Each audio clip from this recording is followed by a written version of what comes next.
The world will change. Drexel University is designed to change with it. By combining academic rigor with a transformative cooperative education program, Drexel is preparing visionary leaders equipped to address the challenges of the future. Learn more at drexel.edu/ambition. Can't wait. She said Love 2-1. Talk Radio. Happened to 5-4-3. Welcome to the War Room. We got Dev, Kill, Jimmy, PJ, B. Austin, the Hot Block Commander. How you want it in a 1 or 2 hour show to keep the brain running with the premise to talk sports on a national level. Bold with the topic, sorta like the rebels. When it's game time, they like the Fab Five during prime time. Sports conglomerates speak their minds a little bit.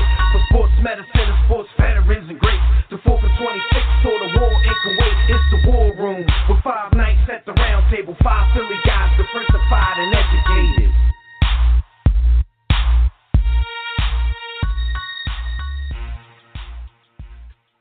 Yes, sir. Happy New Year, War Room family. You are once again live in the War Room, brought to you by War Room Sports on the War Room Sports Podcast Network. I'm one of your hosts. I'm Dev McMillan, and I'm back at the round table for 2019 with the dream team of sports, those Philly Bulls, Jimmy the Blueprint, B. Austin. Look, the NFL wildcard weekend is upon us, and the NBA GOAT conversation that we despise so much has taken an interesting turn. We'll rap about those topics, give some NFL awards, and much more. So keep it locked right here for New Year Chop Up.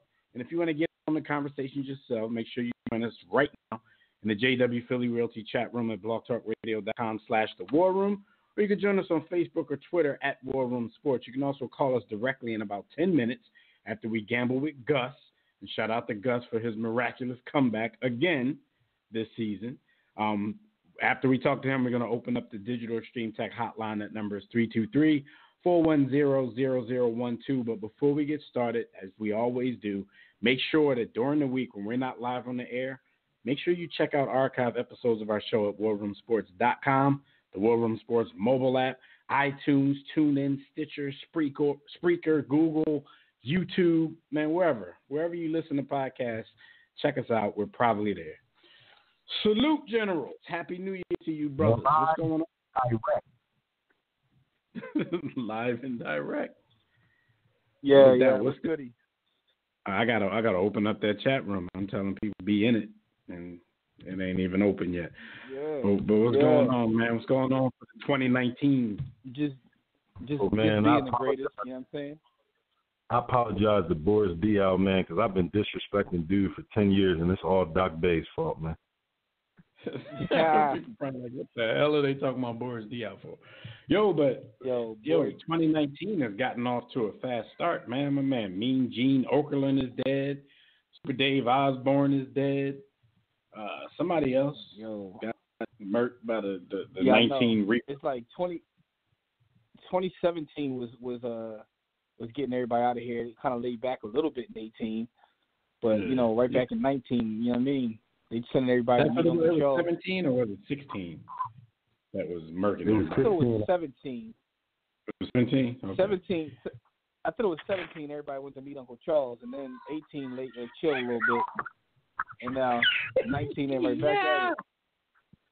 Boom, boom, boom, boom. Trying to meet Uncle Charles recently. All on Instagram. Send him this Uncle Charles. I thought they was talking about a rap battle. My man straight start. He pulled out a one of them old Civil War looking shotguns. Like,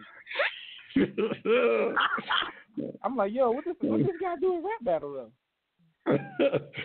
My man pulled out the musket with the little sword on the end. Y'all pulled a musket. He pulled out a musket. He pulled his musket out and popping. He pulled out the musket. Yeah, I don't know. He trying to go see Uncle Charles about something. Or he trying to send some people to see Uncle Charles about something. He took it real serious. I don't think it was that serious. I don't think Migos was posing that big of a threat. That's because like IG is the devil, man. Like the stuff that people do for the gram, cause is just out of control, man. Like it's out of control. All right, well let's get into these hot topics. Let's get into some gambling with Gus as well. But before we do, y'all know what we got to do. Got to pay some bills. So let's talk about the money you can make betting on games at MyBookie. The NFL playoffs are here, so if you haven't tried MyBookie, it's a great time to do that. You can lay down some dough on the biggest games in sports. Just join us and thousands of other online players placing bets at mybookie.ag. You're tired of getting a runaround from other services when it's time to pay up? That's why we urge you to join MyBookie. You win, they pay, fast, no hassles. You're wasting your time sports gambling anywhere else. They even have in-game live betting so you can place wagers after the game start. So join now, and MyBookie will match your first deposit with a 100% bonus. Yes, you heard it right, 100%. Just use promo code WARROOM, all caps WARROOM, to activate this offer. Visit mybookie.ag today. Play, win, and get paid, period. All right, so the last 2 weeks, man, Gus, kind of like he did last season. You know, he's been on fire for the last 2 weeks of the season. 3-1 last week, 9-1 over the past 2 weeks, to end the regular season with a 44, 35, and 3 total. So we're going to get Gus on the line right now to see if we can get get a pick or two for these for Wild Card Weekend and for this Clemson-Bama rematch. So let's get Gus on the line. Gus, what's going on, good brother? How y'all doing? Happy New Year. Happy New Year to you. Happy New Year to you. On fire. Too. Can you hear me? I can hear you. Oh, okay. All right. Yeah, you've been on fire lately, man. I told everybody 3-1 last week, 9-1 the past 2 weeks, 44, 85, and 3 all together. Now we got Wild Card Weekend coming up in the NFL. And I know you said as far as the lines go, you only like one of these games. So let's talk about that. We got the Chargers +3 versus the Baltimore Ravens. What's your thoughts on that? Yeah, historically, when you have relatively even teams, and I'm using this analogy, but I actually think the Chargers are a better team overall. But historically, when relatively even teams play during the season, the loser of the game during the season wins in the playoffs. It's pretty dramatically leaning in that direction. And I just don't think the Ravens, though they've had a hell of a run, I don't think they're good enough to beat the Chargers twice in 3 weeks. I just don't believe it. So I expect the Chargers to cover that 3 and to win outright. Okay. Let's go to the national championship game in college football. And you did the over-under on that one. Over-under is 59.5. What do you see happening? I'm taking over. Familiarity is not a problem. The one good thing about I wanted to take Clemson plus the points, but it's down to 5.5, and I just didn't quite want. I'd like to get at least a touchdown to take that, but I think familiarity is a beautiful thing in this thing. Clemson is probably Auburn, but I'd say Clemson is the one team in college football that you absolutely know isn't intimidated by Alabama. Most of them, they're giving up a touchdown or so as soon as they just see the Crimson Tide across the field, and with good reason. But Clemson isn't scared of Alabama. They've been there. They've done this. They've come out ahead once. They've never been blown out. I don't think there's any reason to think they're going to be blown out this time. But I think, above all, this is going to be a high-scoring game. I'm taking the over 59.5. Most teams see that NFL practice squad across the sideline and get a little shook. But all right, so those are the two that are going to count. But let's get your pick'em picks for the rest of Wild Card Weekend. Just tell us who you think is going to win. So we got the Colts visiting the Texans, another divisional matchup. Who you got in that one? Really, really good game to look forward to. The Colts are red hot. Texans have been playing really well about the last 2 months. Both these teams have played well. The Colts went into Houston and beat them about 3 or 4 weeks ago.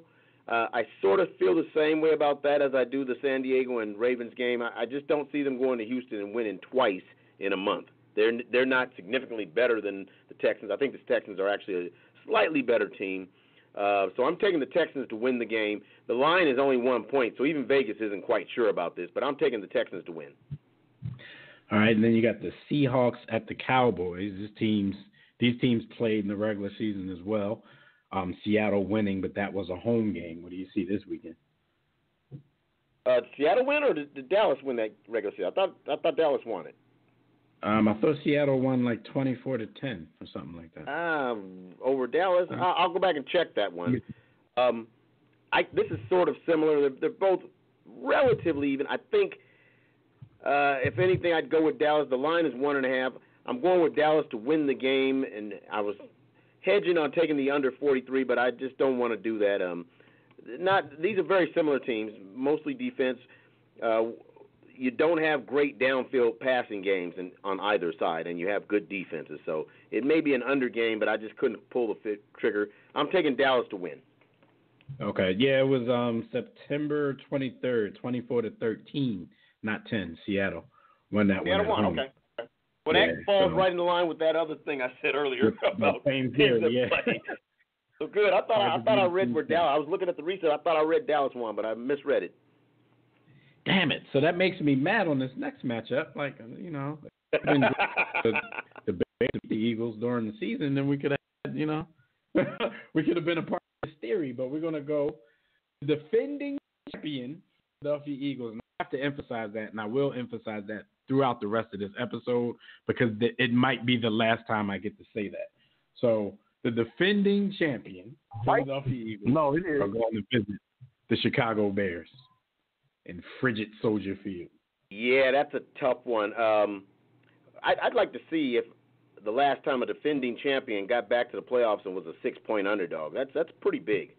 Yeah, I mean, some of it maybe due to the injury issues at the quarterback position, but we don't know what the Bears are going to be in the playoffs. We know across sports, teams look one way in the regular season, and in the playoffs it's not always the same thing. But the way that defense is playing, it's hard to go against them.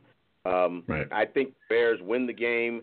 I'd like to take the Eagles with the 6, but again, we just don't know what the quarterback play is going to be like with Foles. He's going to play, but effectiveness, you don't need to have a injured quarterback when you play in the Chicago Bears. That's not a good formula.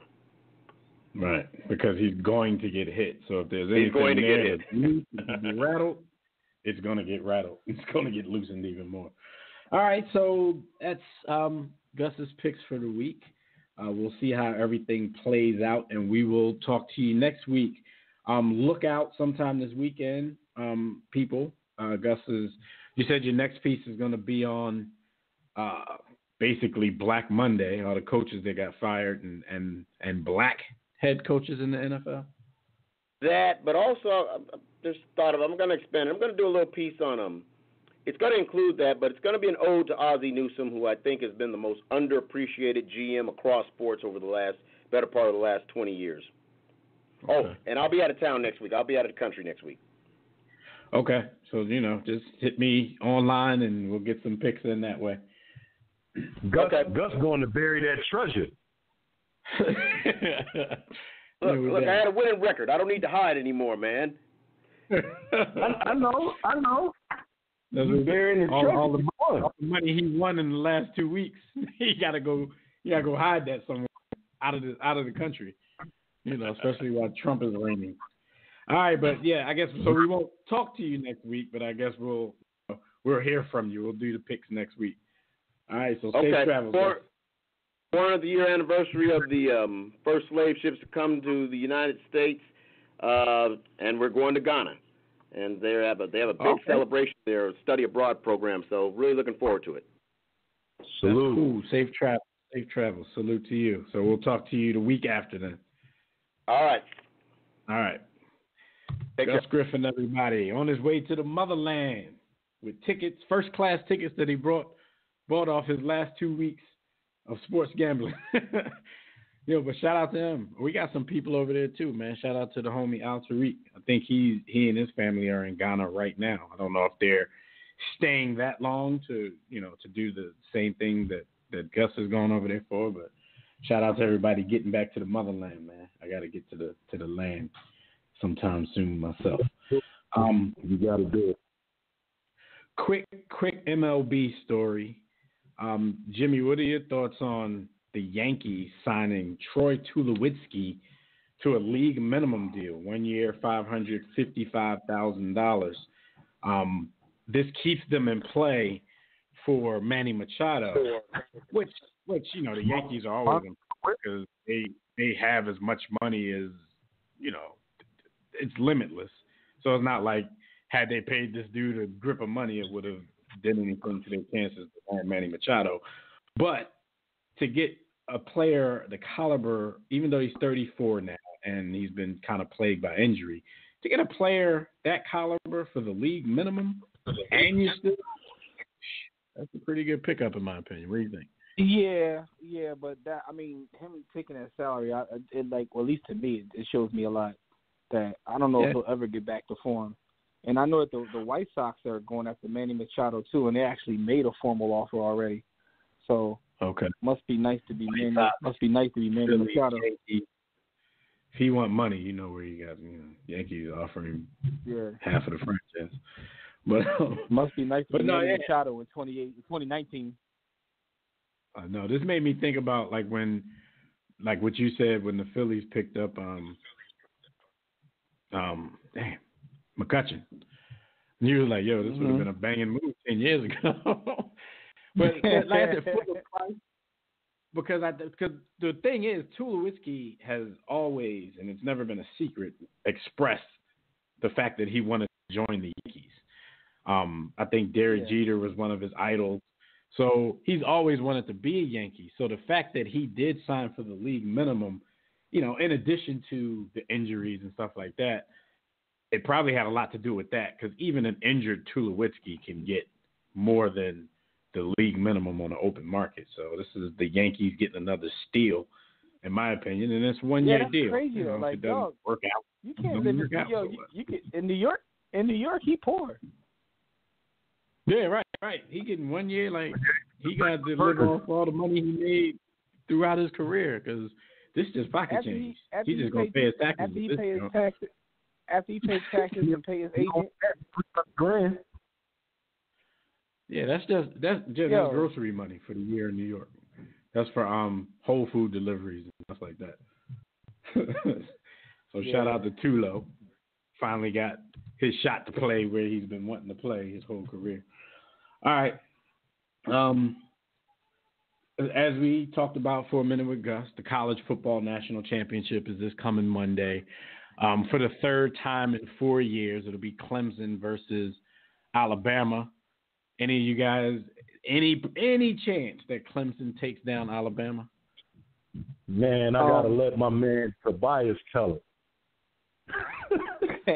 Listen, here's the thing. I don't think no chance for the Miami Dolphins to take down Alabama until the score get close and Tobias turn into a when that score get close, though, we all see Tobias disappear on us when that score get close. That's why I'm rooting for Clemson just to see Tobias' response. Like, it has nothing to do. I don't really care who wins it. I don't care who wins the football game. Yeah, I don't Alabama will score first. And he'll be like, strap in for a long day, fellas. And then Clemson starts scoring, and we'll never hear from him again. Like, let's be honest here, in my Tobias voice. Let's be honest here. Who really cares who wins the game amongst amateurs, right? But at the same time, do we root for amateurs in anything else? Like, I don't root for amateurs in anything, so why would I do it in sports? With that being said, because Tobias is infatuation with Alabama, it would be nice to see Clemson. I don't even care if they win. I just want to see him make it close so he can lose his mind. See him sweat. Mm-hmm. Yeah, you know me. Paul, I probably won't even be watching the game until y'all, hit me in the chat and say the game is getting good. Then I'll tune in. Yeah.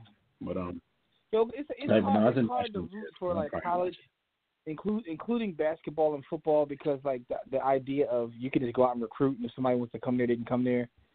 And once you get a program running, it's it's kind of unfair. I watch Alabama play; they got the best receivers in the game. What they do at the line of scrimmage is damn near criminal. They win at the line of scrimmage. Even games that are close, their defensive and offensive line blows people away. It's like, what am I watching here, man? What's the point? Yeah. All right, so I'm pretty sure Tobias will call in a little later and talk his Roll Tide for a little while. Um, regular season, week 17 of the NFL just passed. The Steelers were one of the teams that had situations. They had a situation that they had, to get through, to get into the playoffs. They needed to do something. They needed some help from some other teams.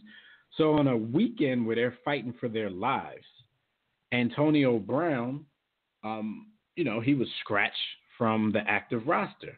There was never really an injury disclosed. And then after the game, after everything played out, and the Steelers, by the way, did not make the playoffs. They did win the game, but they didn't make the playoffs. We found out that it wasn't an injury scratch. He had actually missed a couple of practices after having a heated blow-up with one of his teammates. Rumors are that the teammate that he had the blow-up with was none other than Ben Roethlisberger. So what have you guys been seeing about this story, and what's your thoughts on it? I heard people today AB is more Odell than Odell, but nobody knows. He has been. He has been, and a part of that is the alternative lifestyle haircut that he sports. But I think that he really has gone to believe the hype. Here's a guy that came in as a 6-rounder. His work ethic is literally legendary. Like, he's one of the hardest working dudes, but he's not a very nice person. And it's like, not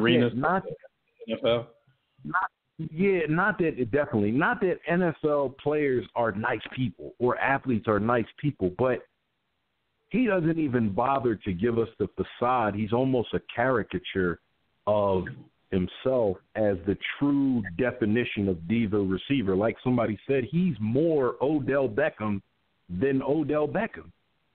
It's insane. But isn't that what he's supposed to do? Isn't this how he's supposed to act, being one of the best, if not the best, wide receiver in the league? Isn't that how you have to act if you're one of the great? Shout out to Megatron. For me, he is the best receiver in the league, right? But a second thing to that is, this ain't new. He's always been this guy. It's just funny to me, like once people turn on you and they get the media to turn on you, like I was sitting in the restaurant yesterday and I was looking at the TV and they dug up every bad tweet, every bad snap, anything he wrote on his Facebook fan page. Anytime he was caught on camera saying or doing something wrong, they put together a montage of they pretty much are tarnishing him at this point. And it's just funny to see how they are, Jimmy, but it's a little bit of both. He has gotten worse through the years. He's been this way for probably the last 3, maybe 4 seasons, but it wasn't always this way. Like, he's definitely gotten worse over. I don't disagree. He has to take accountability for his actions, but at the same time, the part of the onion that the mass media that Jimmy's talking about, the part of that onion that they rarely peel back, is the fact that Ben Roethlisberger is the common denominator in a lot of these stories that we hear from this franchise that's supposed to be one of the model franchises. When Le'Veon Bell was going through his thing, you heard Ben Roethlisberger out there throwing him under the bus. This whole thing, Ben Roethlisberger is in the middle of this whole thing. And what it comes down to, the criticism that you hear about Mike Tomlin and basically having lost control of his team because he wants to be his team's friend instead of their coach, but he also wants to be like buddy with the quarterback to the point where the quarterback can do and say, whether it's on his podcast or just in the media, he can do and say whatever he wants, but everybody else gets, chastised. They get punished like AB did for the things that they do. Meanwhile, very cool. AB and Le'Veon Bell are probably the 2 best position guys that he's had a chance to even play with. Right. But the fact of the matter is, if Ben's allowed to go around and do whatever he wants, take whatever games he wants, and there's no repercussion for it, this is what happens. Right. Yeah. You lose your team. You lose some of your superstars because they don't respect you because you're not checking everybody the same way. Now, like Ben Roethlisberger, I don't know. Like, there's certain things, like with going back to the Bell situation, there's certain things you don't speak on publicly. You know what I mean? And but he doesn't. It's weird that he doesn't get checked. We know his pedigree. We know he's going to be a Hall of Fame quarterback. But at this point, those two guys are bigger superstars in the league, in my opinion, than he is, or at least better players. It may not be, bigger name. I don't know. Absolutely. But they're definitely better players. They have way more look value. how the Steelers are risking losing both of those guys. And so, in both cases, is a little bit at least that has something to do with Ben Roethlisberger. This one will be. Well then, my question to you guys is: are we seeing company men, coons, and sellouts in the Steelers locker room? Because a lot of the Steelers seem to throw Le'Veon under the bus. They throw AB under the bus. But when it comes to Ben, they fall short. They're silenced. And they definitely throw Tomlin under the bus. But it's not a I don't know if it's a company man thing. They just know what the deal is. Like we just said, they know who. We can't go against Ben. We know who the Steelers going to protect. Our black coach, we know black coaches though. We can't go against Ben though. Ben take what he wants. Right. That's when people know where their bread is buttered. People know, and I don't necessarily think they throw AB under the bus, but a lot of people, were chatty patties about Le'Veon Bell and his situation. And I don't know. Ryan Clark, former safety for the Pittsburgh Steelers, who's now a pundit, talking head on ESPN or one of those networks, he said a few things about Antonio Brown. He talked about a story of when they were first about to pay him, and he kind of warned some people that they were about to create a monster. And now, and he's talking about now he thinks they should absolutely trade him. So, of course, AB got wind of this, and he went to his Uncle Twitter Tom. account and put Uncle Tom. Terrell Pryor gets on and laughs at it. I don't know who he laughing at. But what do y'all think about him calling Ryan Clark and Uncle Tom? Is Ryan Clark and Uncle Tom, or is Ryan Clark doing his job and calling it like he sees it? I don't think. Well, I think Ryan's calling it. I think Ryan's calling it how he sees it. I don't think he's Uncle Tom. I don't think he's an Uncle Tom, but I also think that he was going out of his way. And my thing is, you talk all this stuff about the locker room and what's sacred and how AB's wrong, but you giving up tape of things that happen within the organization, FOH. So, but call him Uncle Tom is a bit strong. Yeah, former players though, Jim. Like I guess that's like the rock and the hard places there between, because when you're a part of that brotherhood, that's what you're preaching. Like, what happens in the locker room stays in the locker room. But then as soon as you get on the TV and you start getting that check, then you out there telling stories from back in the day that have nothing to do with what's going on now. Yeah, you can give an analysis and give your opinion, but he's giving specific stories and he's to me, he brings. But they all do that. Personal, but that don't mean they all right. We talk about Teddy Bruschi all the time. How he's a putting any negative word you want to put there, but the fact of the matter is we gotta keep that same energy with Ryan Clark. Like, yo, you corny for that too, but I don't know if I wouldn't call you Uncle Tom, but his did come off extra personal. I mean, it's definitely because you know what though, a lot of those former players, I'm not saying that none of them know what they're talking about, because Ryan Clark, he doesn't seem like a dog. He kind of knows when you watch him, I don't think that he's not intelligent, but at the same time, that's the allure that these networks have for these guys. It's their experiences and the stories that they can draw upon for, when for any situation that comes up. And these guys they probably do know, but they may not care that they're being used for that purpose. They're trying to tap upon your experience, not really your analysis. They want to hear stuff like this.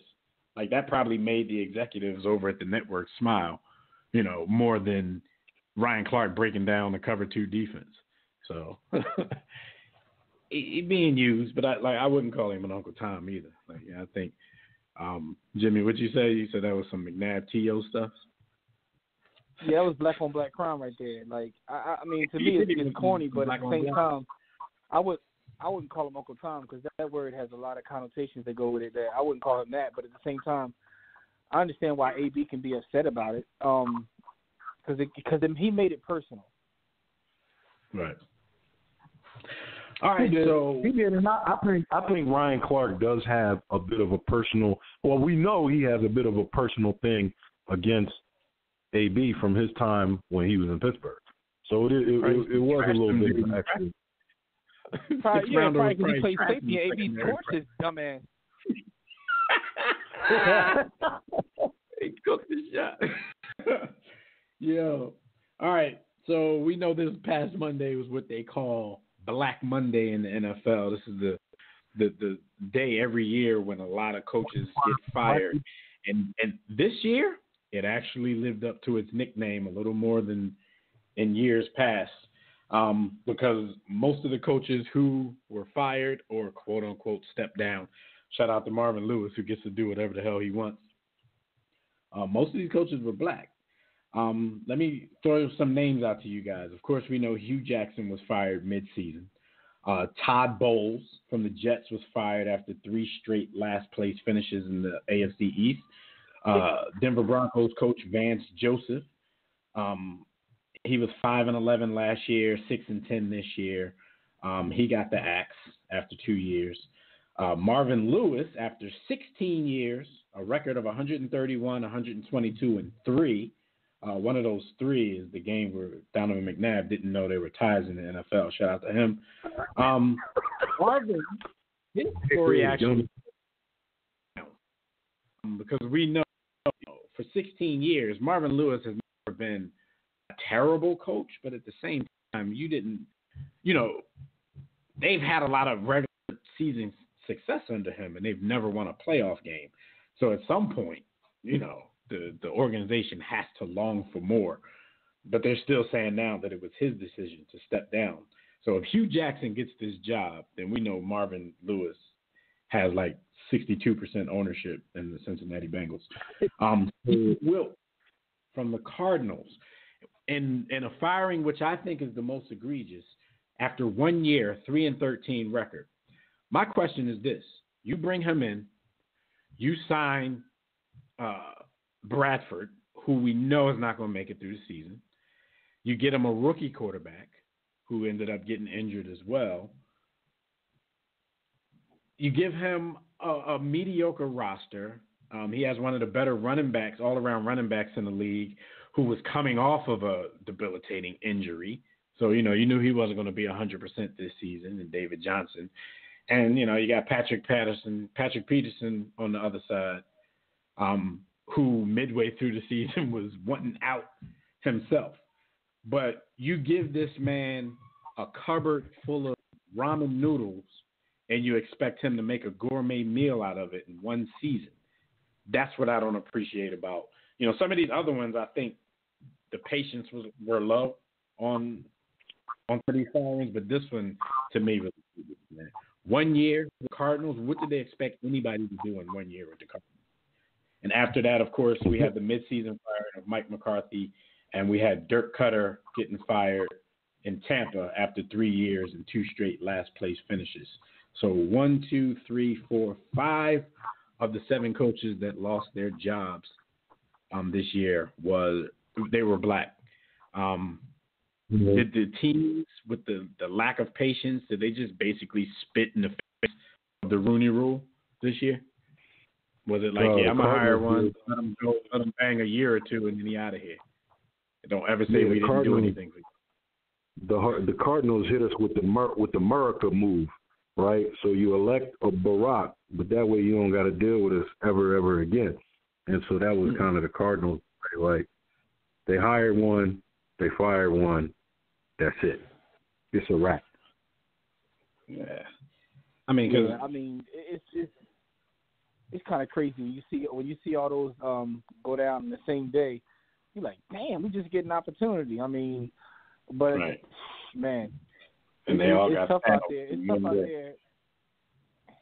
that's a microcosm of a society in a couple different ways in terms of whether we want to talk about race or just the feeling of, yo, we got to win right now, and that's the kind of move everybody's on, with the exception of the Sixers. Cats don't get time to cook no more. Like, cats don't get time to cook no more. We're going to win 15 years from now. Let's put it together. Yo, if you're a rookie quarterback, I've seen people now talking about the boy Lamar Jackson's expected to win the bowl this year. I'm like, damn.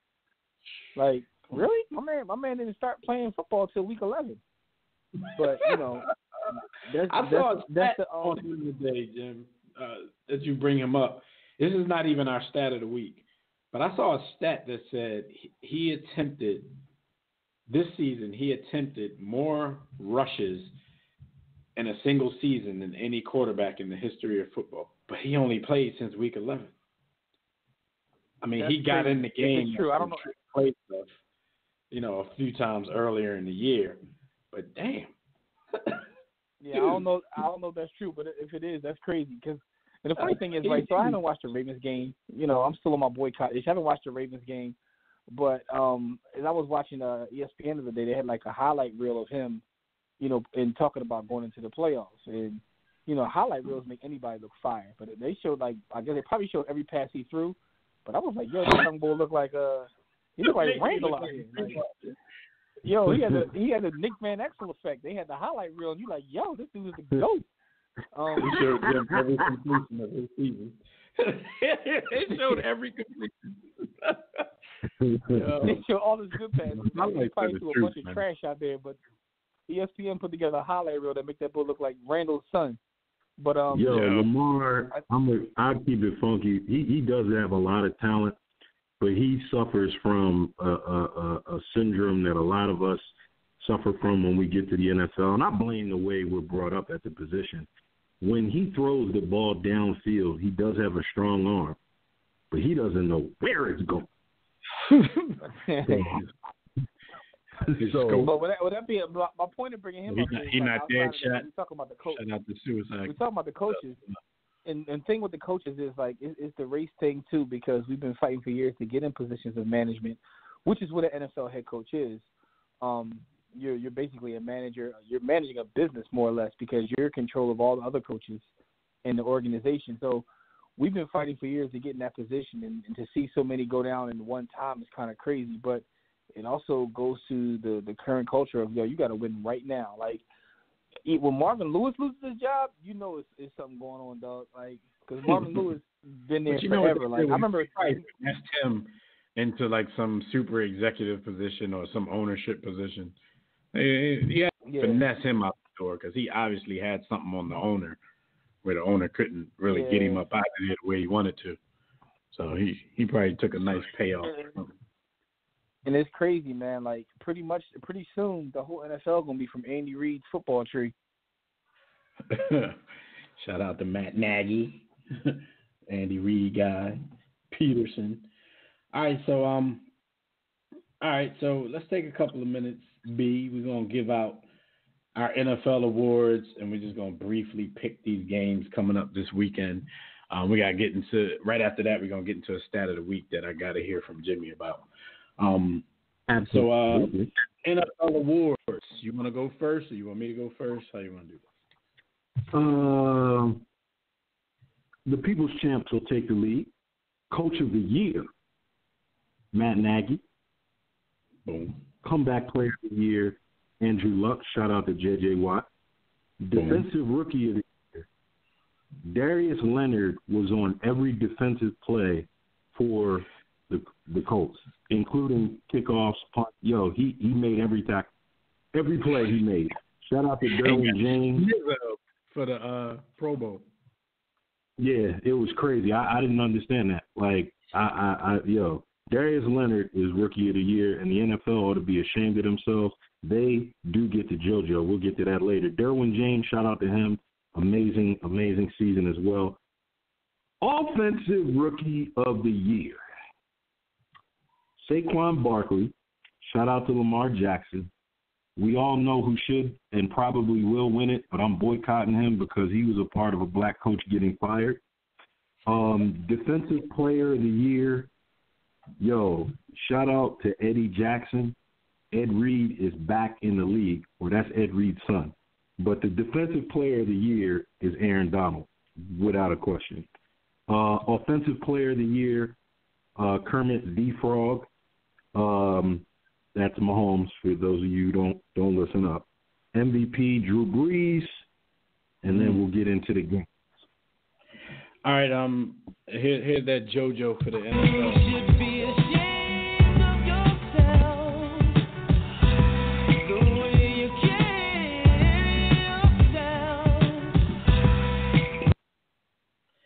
All right, my picks are almost the same. Coach of the Year, Matt Nagy. Shout out to Andy Reid. He had a team where they had expectations, but at the same time that we expected things from the Chiefs, still only a first-year starter. So we didn't know if it was going to go well or not. But Andy Reid just showed you again that he's the quarterback whisperer. Too bad I didn't give him the award. Too bad I didn't give him the award, though. Shout out to Matt Nagy, Chicago Bears. Comeback Player of the Year, Andrew Luck, and that's easy. I think Andrew Luck was low-key, a runner, in the running for the MVP award. Not in the running to the point where, let's give him a bunch of first. He has to be like maybe fourth, maybe third. Absolutely. Defensive Rookie of the Year. I agree with you, but I'm still going to go with my midseason pick, Derwin James. But yeah, I don't know. Your spiel on Leonard kind of made me second guess that a little bit. He was in every defensive play, even when he wasn't on the field. He was in it. Yeah. He was Jedi mind tricking tackles when he went off for some water. Shout out to the young bull too, Leighton Vander Esch. That dude is beastly. I hope he falls off since he plays for the Cowboys. I'm cool. Offensive Rookie of the Year. I'm gonna go Saquon Barkley as well. It was between him and Baker Mayfield. Saquon Barkley to me is this obvious head and shoulders best rookie out there, but there has to be something, there has to be something said about Baker Mayfield and his attitude, his fiery attitude. It seemed like it trickled down to the rest of the team. Cleveland, if you pick twice in early first round every damn year, you're going to have a lot of talent. But Cleveland rarely puts that talent together. So you kind of think, or at least it looks good on him right now because you have a whole lot of people out there saying, man, if they would have put him in earlier, they might be playing this weekend in the playoffs. Probably not true, and we'll never know if it's true or not. But, you can always say that, and he has that working on his side.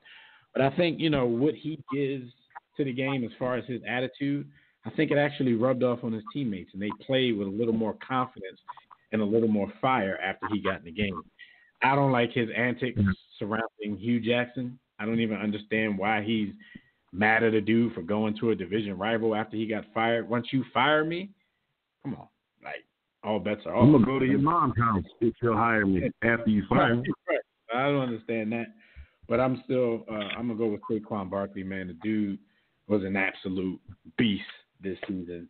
As much as this year, Saquon Barkley had more yards from scrimmage than Ezekiel Elliott. So the thing with Saquon versus the other rookies or Baker Mayfield particularly, it's like you say Baker is great for a rookie. Saquon Barkley, you could take the rookie out of the conversation. Already. He might be the best back in the league. Period. So that's exactly right. He was a flashlight in a very, very dark house this season. So that means that the Eagles for the next several years got to deal with Saquon and Ezekiel. Do they? Do they? And it's crazy because Saquon. Look at this year. Just in the division alone, they had to deal with Saquon, Ezekiel Elliott, and an old ass cyborg by the name of Adrian Peterson, who broke off one nice run against them, and had only a couple more yards for the rest of the game. Yeah, why you can't touch that ball, man? Too fast, too old, too fast though. All right, defensive player of the year, I'm gonna go Aaron Donald as well. Shout out to Khalil Mack and the way he kind of changed culture. Man, Freddie Jackson.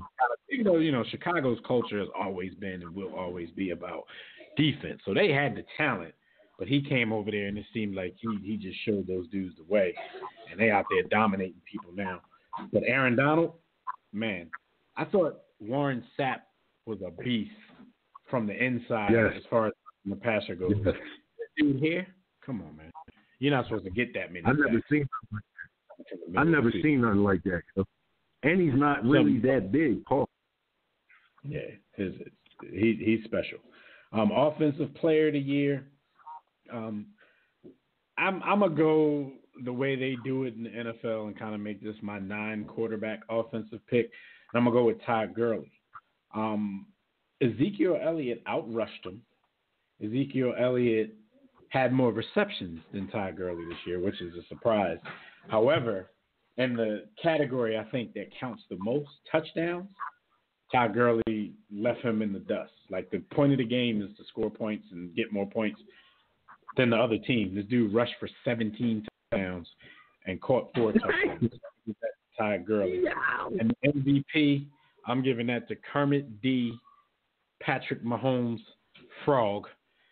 The young boy in his first year starting threw for 50 touchdowns versus 12 interceptions. His team went 12-4. I'm sorry, Drew Brees, but I'm giving it to the youngster. I think the youngster had a better season and was lighting it up every week. I'm talking left-hand throws. I'm talking sidearm throws, jump passes. A lot of it was unorthodox, but the dude's arm is so strong, man. He can do anything with a football, and it's like, this dude play, man. I'm gonna give it to Pat Mahomes, especially because the quarterback that they sometimes compare him to, just because of who drafted him, who groomed him, and the time he became the starter. It was a little later in this first season because Doug Peterson was a bum, but McNabb never won the MVP award, and Patrick Mahomes is probably going to do it already. So shout out to him. Dev, when you look at Andy Reid, is he Dan Tony to quarterbacks? As Dan Tony, yeah, the PGs, dudes look better than they are. He makes dudes look better than they are. Point blank. I mean, we'll see one day if Mahomes gets separated from Andy Reid, if that's the case with him. But Andy Reid is the quarterback whisperer. Point blank. Period. All right. So these wild card games, let's pick these up.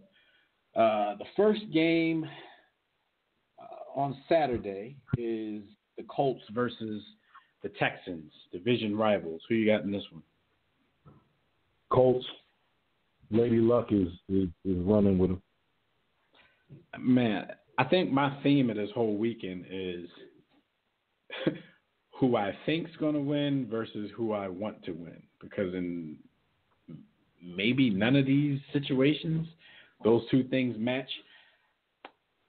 I want the Colts to win this, and I think, of course, they have a great shot at winning it if they can keep getting the kind of quarterback play and the defense that they've been getting the second half of the season, especially when I talk about the defensive end.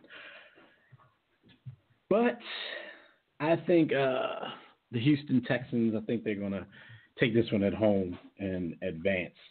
Then we got the Seahawks at Cowboys on Saturday evening. And it's the same thing. I would love for the Seahawks, being a rival fan of the Dallas Cowboys, being the Eagles fan, I would love to see Seattle go in there and beat them for a second time this season. But I have a feeling that Dallas is going to show up for this one. Plus, Seattle's that team that people, that cliche, the team that nobody wants to face. I just don't think they're that great of a team. Like, they've grinded out enough games and enough wins to get that fifth seed. But I think the Cowboys Cowboys. This all boils down to how much faith and belief you have in Lil Future's stepdad. Like, that's all it boils down to. Like, how great is Sierra's future husband going to play? Like, if he balls out. I think most of the success that they have is kind of on his shoulders. I mean, they still have a decent defense. Not the Super Bowl days, nowhere near that. They have a formidable running game. I don't think it's consistent, but he's the common denominator in everything that they do. Like, he has to carry the team to any kind of success. And I just think at some point during this season, that whole mantra was going to falter a little bit. I would love to see them win this game, and I hope I'm wrong. But I think the Cowboys might be gelling the right way at the right time. And I don't think that they're primed for like some long run or anything like that, but I think they will get past Seattle this weekend. Who you got? I pray not. I went with the Seahawks because I don't think they're that good of a team, but I do want. I guess I'm picking. All right. I'm being honest. I'm picking with my Cowboys. I'm picking with my heart. But with that said, yo, Dak ain't shit. Like, I don't care if you give him Amari Cooper. I don't care. Listen, if my man Russ can get a 14-point lead and you can force that to the pass, yo, I think good. I think good. I'm banking on Dak to be Dak in this one, and not the Dak that we saw Week 17 in a meaningless game against the Giants. The Giants. I went back to the Dak of early in the season. He's been a little better since the acquisition of Amari Cooper because he has somebody where he can force the ball to, and that can make him look a little better. If they turn Dak into what he does best, which is turn around left, handoff, turn around right, handoff, yeah, it'll be a long day. It'll be a long day. But somehow, the defense can go up. I got to see Brown Bull do the little feed me spoon thing all day. That's the most irritating thing in football when you're a rival fan. Whoever listen and say, they hating, we damn right we hating. That's the most irritating thing in football. We're the Super Bowl champs, and they ain't going to be. True that. All right, so then we got the Chargers at the Ravens. Same thing here. I think the Chargers are actually a better team. Phillip Rivers has had an amazing season. You just look at that Baltimore defense, though, and the fact that they do have somebody at quarterback who's inexperienced, but at the same time, since he's not afraid to get on his horse, he's going to be, especially in a playoff situation, one of those by any means necessary dudes. Like he might be in shotgun on 3rd and long, and you're thinking, all right, this is the situation we want him in. But after a read or two, he's going to take off, and that's going to hurt you, and that's going to hurt defenses because, like, what can you really do about that? You're going to waste a lot of manpower trying to spy him, and he's probably going to be getting, like, 3rd and longs that the team has no business picking up, and that kind of breaks the spirit of a team. And I see that in the Chargers' future, especially since the Chargers are historically a team that likes to choke around this time of the season anyway, either in the first round of the playoffs or late in the regular season. I think the Chargers are a better team, and I'd like to see them, go on and give Phillip Rivers a chance to make a run at something. But I'm going to pick Baltimore in this one. I'm sweating the home teams, if you haven't noticed. I'm going Chargers because I hear you, and I do think it's plausible that this dude could run them to a victory. And it's not just his running; it's that weird ass high school offense that they're running for him. Yo, the Ravens O-line blocked the ish out of that scheme. Yo, they do. They be like, dude's fast as heck, but he be running through like open windows and doors in terms of the holes that they're giving him to run through. So you're right. He could run them into Bolivian. But I'm just going with I just think it's time for the Chargers and my man Phillip to get that monkey off their back at least first round. So I'm gonna go Chargers. All right, and last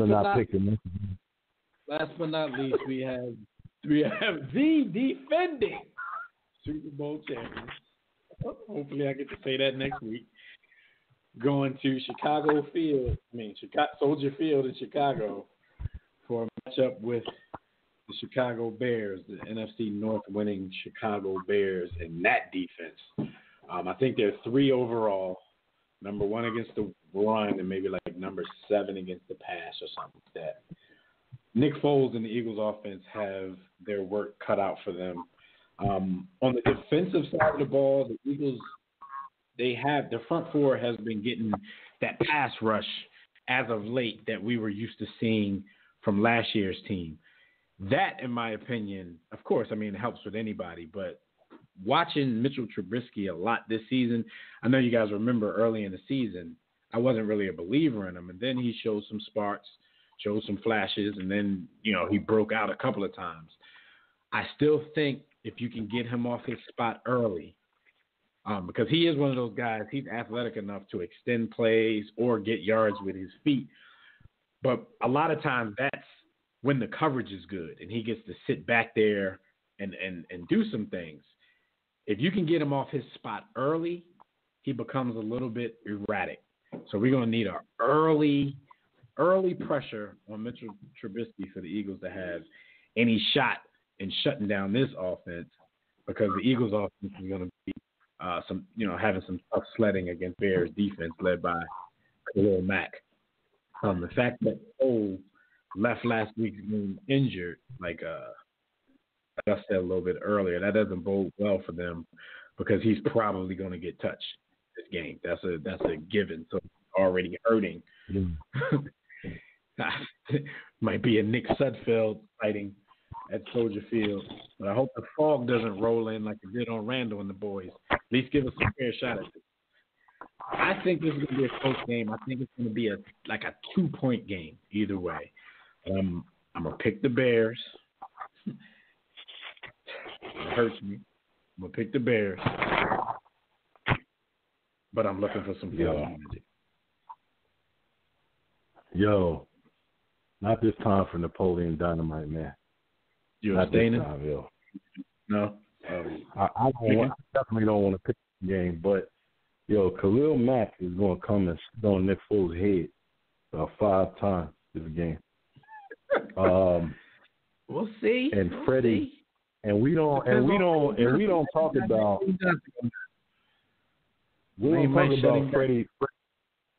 Freddie Jackson in the secondary. My man Freddie Jackson in the secondary, that's Ed Reed's grandson, man. Freddie Jackson, nice, man. He's real nice. He made me nervous to throw the ball.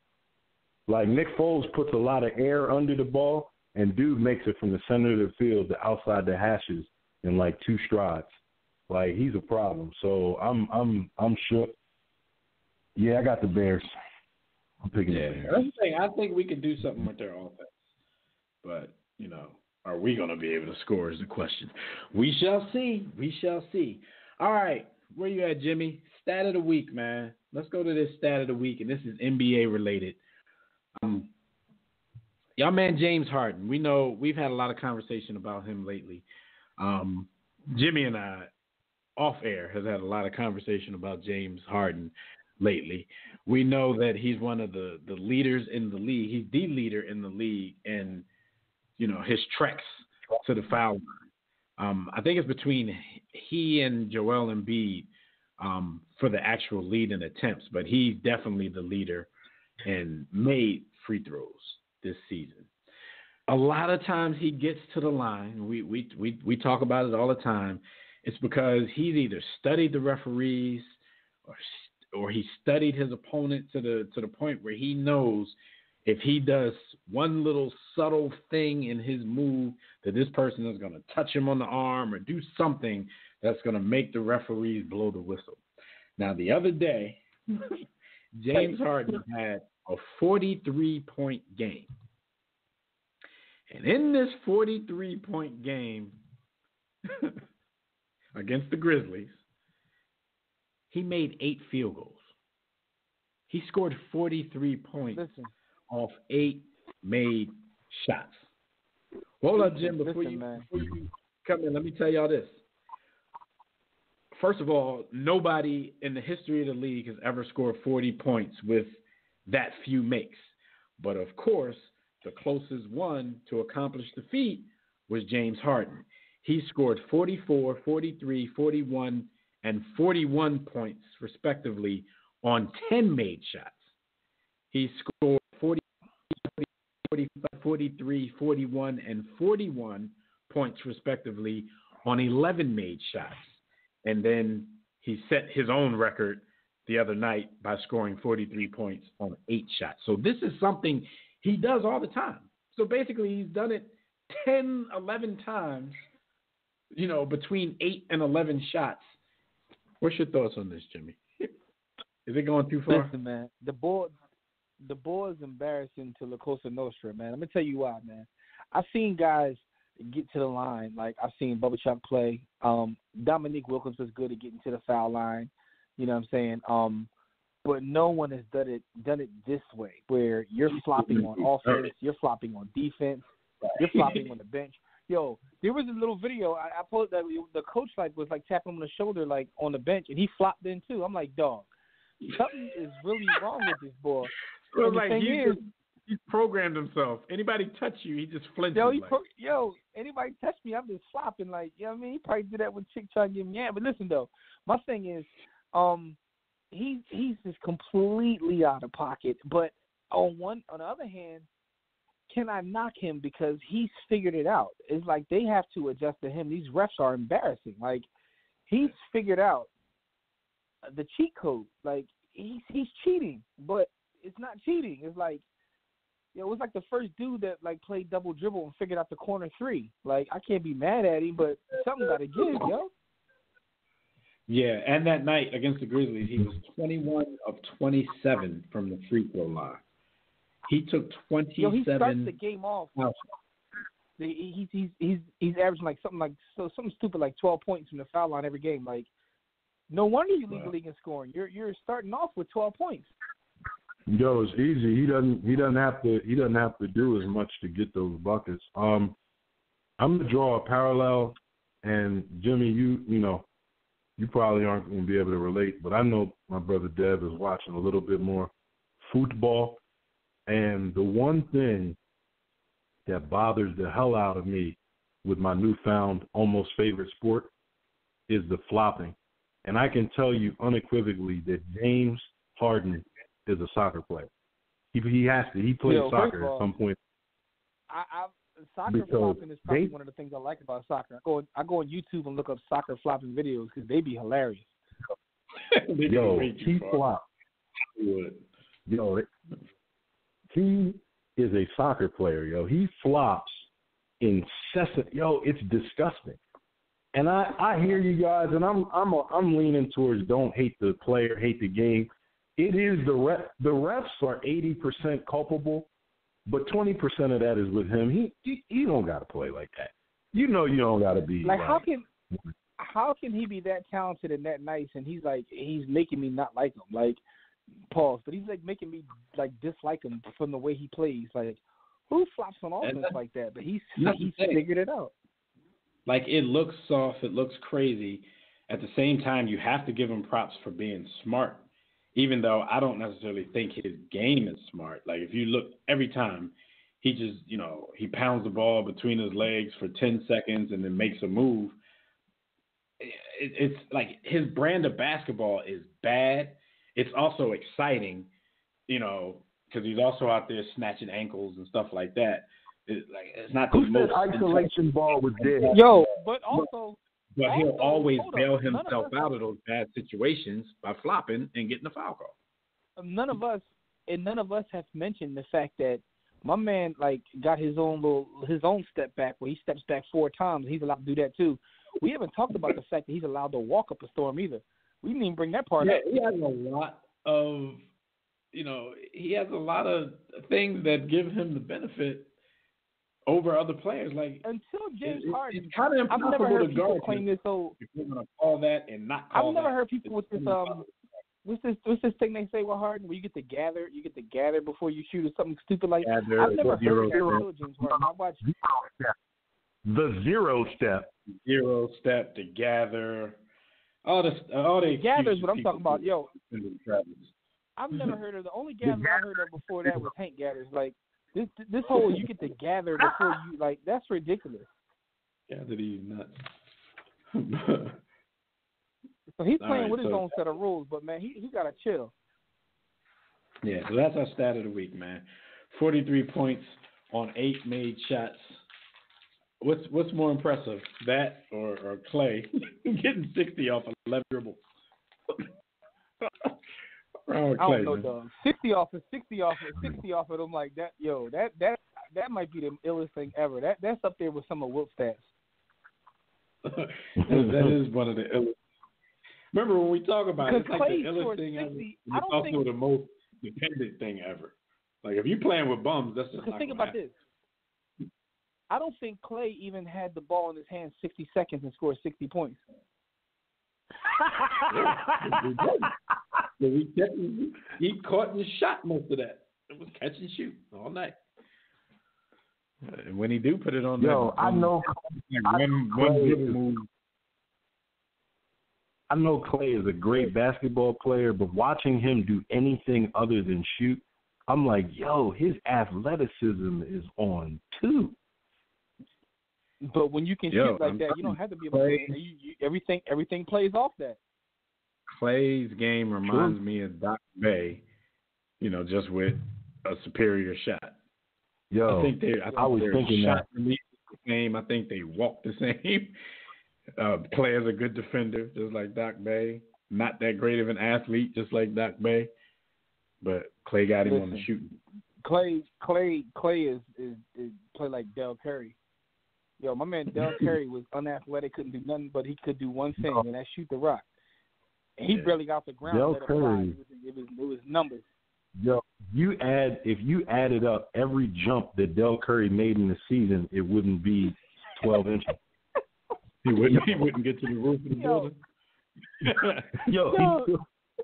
Yo, that show you how amazing Steph is as a shooter. Steph is so ill as a shooter, people don't recognize how ill his pop was. His pop was a knockdown shooter. Like, he did one thing. That was his role. I like Del Curry because it was soft. He always tried to fight people. Like, he must have knew how soft it looked to just be a shooter that shot from the tippy toe. But he was always with the Yeah, but right, so it's funny though when you think about players, right? If you're not a superstar, and you tend to specialize in one thing, guys like that have long careers. Yep. Oh yeah. Yep. Oh yeah. That's why we got you saying 3 and D, all that. But shout out to Kyle Korver. Shoot and play defense. Kyle Korver probably what's Kyle Korver's like 15th year at this point? Tell me, like, when you look at Kyle Korver's like college class, there's no way he's probably playing a lot longer than guys who were superstars. Yeah, I guess it's like when you're in medicine, man, it's one thing to be a specialist, man. You get to make a lot more money and stay around longer. But same thing if it wasn't for sports. defense, Stacey Augmon wouldn't even have been an NBA level player. He was Ben Wallace. Ben. How about your man Ben Wallace? Mm-hmm. All right, so that's our stat of the week, man. Like Jimmy said, James Harden, you got to chill. Or the rest, one of y'all got to chill, man. Jim, what happened this week while everybody was on that grind? Well, not everybody, because, your president shut down the government. So about 400,000 people wasn't on the grind this week. But that's a whole other story. Yo, a lot of y'all going to be mad, too, because I heard the government ain't giving out no refunds either, though. They'll take your money. If you owe the IRS, they will accept your payment, but they ain't giving out no refunds right now. So now people about to start, like, losing it. They ain't care before. But and Scivey said AP should get some comeback player of the year nods. Yeah, salute. That's my nod. But runaway winner in that category. He said Chubb in Cleveland wasn't too far under the radar at running back. And he said given the MVP to Breeze was preordained. Nah, I can't see a way that they can give Breeze the MVP over this young boy, man. But he is Breeze. They might try. I think they are. And I think they are because like they trying to let him run off into the sunset. Probably gonna win the chip. Have him right off into the sunset. Get a chip MVP. You know they love Drew Brees. Earn that chip because young boy outplayed him. Yo, my thing is this though: if Drew Brees wins the chip and the MVP, with that resume, we gotta like really revisit these GOAT conversations or table of God because he moving up at the table like. We do. But that's either here nor there. Yeah, you had that to the man. I don't think we talking about the GOAT though, but we gotta talk about his placement at the table. I mean, there is no such thing as a GOAT, but I'm just saying, like, put it like this: if you give him this second chip, ain't nobody better than him. I mean, you might got guys on this level, but ain't nobody better than him with his skill set, what he's been able to do, with the talent he's been playing with. Anybody who has, if he, like Jimmy said, if he gets a second one, anybody who has more than 2 chips, his statistics are going to blow theirs out of the water. So you're going to have that trade. It won't even be close. Yeah, it's going to be that. And then two, when you look at who's he been able to accomplish all of this with in terms of like playing with, man, listen, you gotta salute that man. But anyway, let's move forward, man. Let's talk about what happened while you were on the grind, which is brought to you by Sports the Book. If you're tired of reading the same old sports books, just stop it. Just go to sportsthebook.com or go to warriorsports.com and cop up. You know what I'm saying? You can actually read about the table of guys. But again, go to sportsthebook.com or warriorsports.com. Do not miss the movement. You got to get that read. But story this past week, man. Congratulations to Kobe and Vanessa Bryant, who are expecting their 4th child, another girl, which will make 4 girls for Kobe Bean Bryant. I know Dev saw the story. He said Kobe, that's Colorado story, may got some legs. My man getting punished with a 4th one. Colorado might have happened, man. You don't just get 4 girls. Either Colorado happened or that wasn't. I mean, not that any of us were naive enough to think that that was the only time Kobe messed up and then it all went downhill. But Kobe, when all his teammates used to say, "Yeah, we be on the road and we go out," and Kobe would never go out. Maybe Kobe wasn't in the room studying film. Maybe it was something else to that. 4 girls. Yeah, we call it a blessing and be politically correct all you want, but that's punishment. That's punishment. Yo. That's all I'm saying is, man. I got 2 girls, and or that's. I know why. That's the universe's way. That's the universe's way of like balancing things out. Because if Kobe did have a boy, the amount of pressure that he would put on him would be kind of unfair, and we already know it would. So the universe knows what it's doing. Yeah, that would be crazy. But yeah, another baby mamacita. He probably have his son running suicide at like 12 months. As soon as he can walk, get your ass on that line. Yo, get on the line right now, yo. That's the worst get on the line. Practice. You do somebody do something stupid, all you hear the coach say is get on that line. You like, get on the line. Yeah, you don't even gotta say what line. You know exactly what they talking about. All right, on get on that line. Like, dang. But anyway, yeah. I'm gonna steal you after practice, cuz. Yo. Oh man, but yo, speaking of nuttiness, man, your man Floyd, as B. Austin calls him, Funny Money Mayweather, he fought this little tiny kickboxer ball that I didn't even know was taking place. I thought it was called off, and somehow I started seeing links and pause. And Floyd is beating on this young man. You know, to me, it looks completely staged. It looked ridiculous. I don't understand what the point was, other than the fact that Floyd somehow finessed $9 million out of it for 1 minute and 30 seconds.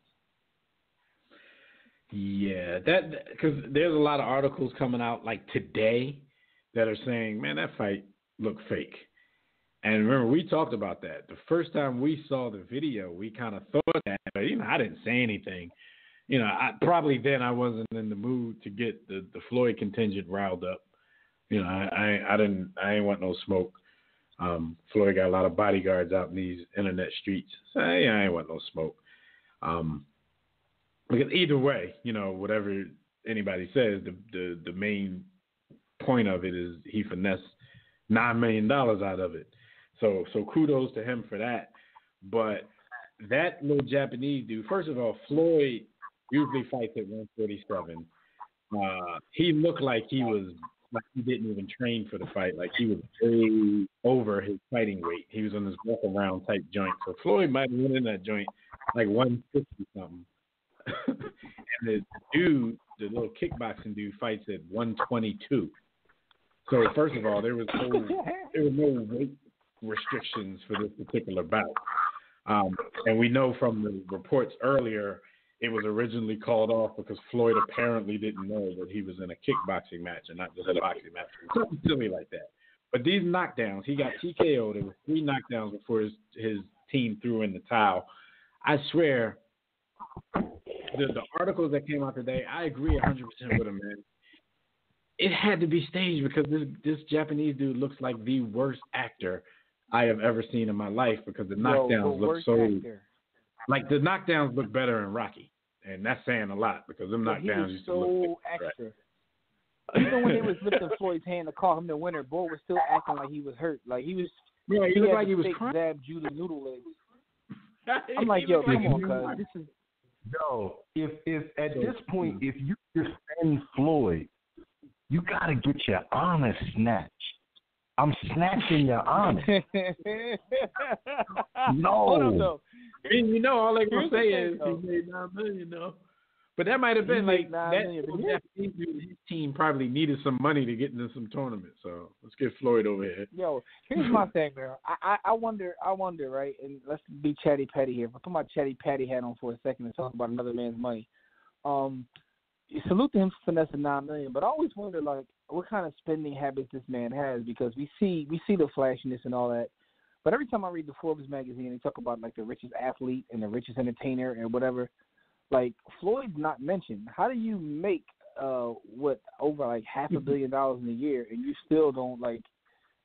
I don't know. Honorable. PJ, Floyd might have needed that $9 million to pay his taxes for this year, or was that you? Which one of y'all? Yeah, I heard a couple people.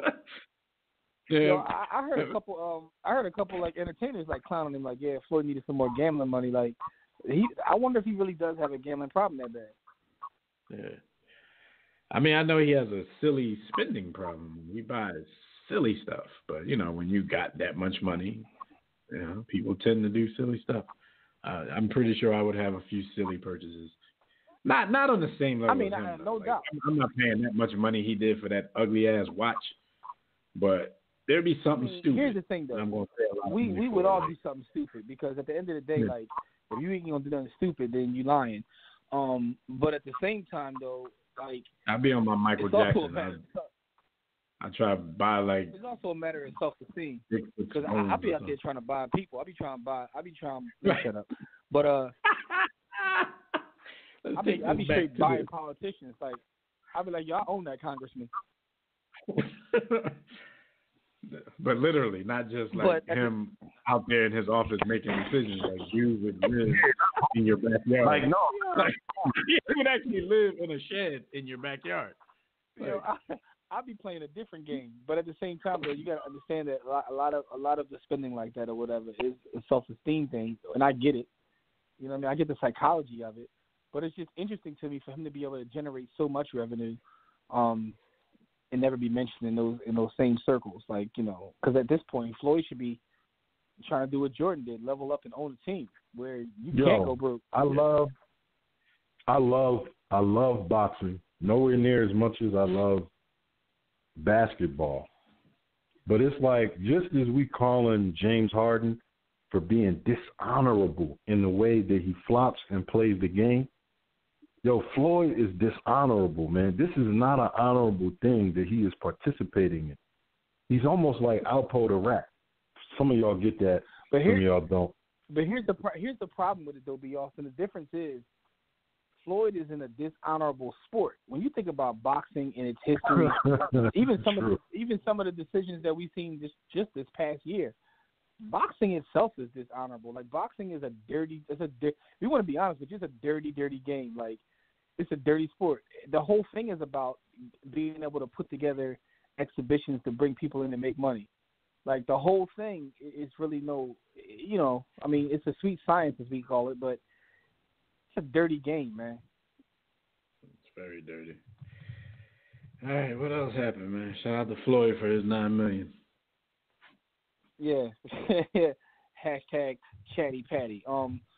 Reuben Foster's back in, and no, he didn't beat anybody else up again. But the last domestic abuse case was dropped. I don't know what that means, but it was dropped again because he had one drop before, so he had another one dropped. So, Jimmy, this is the type of thing that will make silly fans, especially fans of the Washington professional football team, who are trying to justify their team picking them up in the first place. They were like, see, I should have just waited. He innocent. No, charges being dropped doesn't necessarily mean that you're innocent. That means there was some reason there that they couldn't go ahead with it. I mean, being innocent could be one of the things in there, but I don't know. The dude has a bit of a history of this. He's been charged with domestic violence 3 times. We know the second time around, the girl actually went in court and decided to lie to protect him because, thinking that you love somebody makes you do crazy things. So I don't know what it is this time. I don't know, if it's her doing the same type of thing. If it is, at some point she needs to go to jail, even though she probably is a legitimate victim. But you can't just keep going to court and lying. So hopefully it's not that. Has to be some consequences. When the Washington professional sports team fans defend this dude and say that he's innocent, all you got to do is look at them deadpan and say, is Pac-Man Jones innocent? Is R. Kelly innocent? I mean, come on, man. Innocence has nothing to do with charging. It really doesn't. It really doesn't. And none of them dudes made TP2. But even beyond that, we got to throw some other names out there, like all the cops that get found not guilty of murdering black bodies. If you're gonna stop throwing out other, you know what I'm saying? So we got to throw some of them out there too. But anyway, it's crazy, man. Like speaking of white men, like did OJ was he really not guilty or never mind? Some of y'all get that, but anyway, man. The crazy thing is when you talk about the Washington professional football team, right? I was having a conversation with somebody over New Year's Eve. We were playing this board game. We had like a family game. We were playing this game, and like one of the clues was like to name different tribes, different Native American tribes. So people are yelling out answers. You know what I'm saying? The Seminoles, Cherokee, this, that, and the third, and someone said Redskin. But it was one of them Jones where it was one of them Jones where you just like, you're trying to get the answer right. You're trying to get points on the board, so you just yell out everything. But it led to a conversation about what an actual Redskin is. And I'm telling you, every time this comes up, the more I think about it, the more ridiculous it is that in 2019 they still fighting on that line. Like, you're seeing red skin. You're calling your team a red. How crazy is that? Shout out to Neil in the chat room, man. She in Skyview talking about boxing. She says she hasn't seen a boxing match since Holyfield Tyson. Damn. Yo. Shout out to all the black Redskin fans. Was that I know, right? Was that Holyfield Tyson 1 or Holyfield Tyson 2? The ear biting shenanigans. So how she missed the Ray Rice tapes?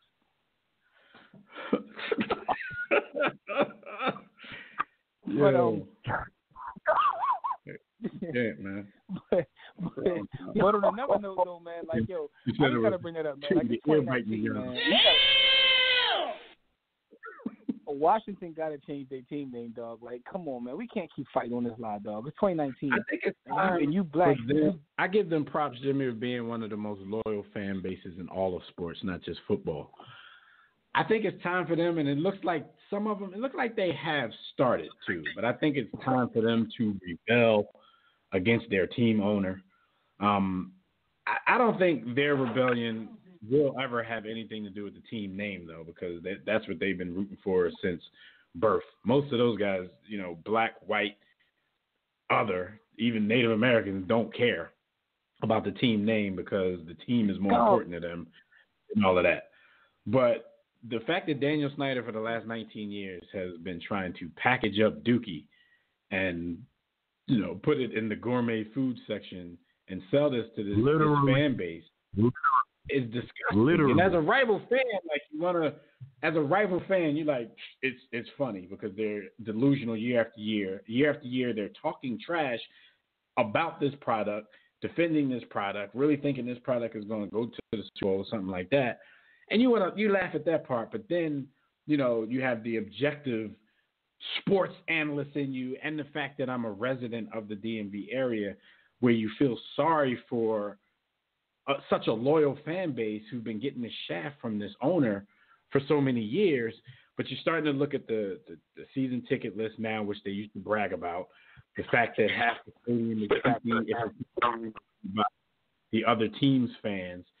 They're starting to speak out with their actions, and they need to stop bankrolling his Dookie production and either force him out or force him to do better.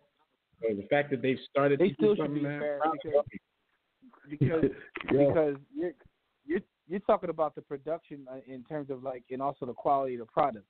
Yo, they're called the Redskins though. They shouldn't be allowed to prosper in this world. Yo, they should be allowed to prosper in this world, and their black fans should be ashamed of themselves. Yo, just go by the Skins because y'all Skins anyway. They play like Skins anyway. Just go by the Skins, yo. But come on, the Washington Bullets changed their name to the Wizards because the Bullets was a bad name. The Bullets, and that wasn't even really.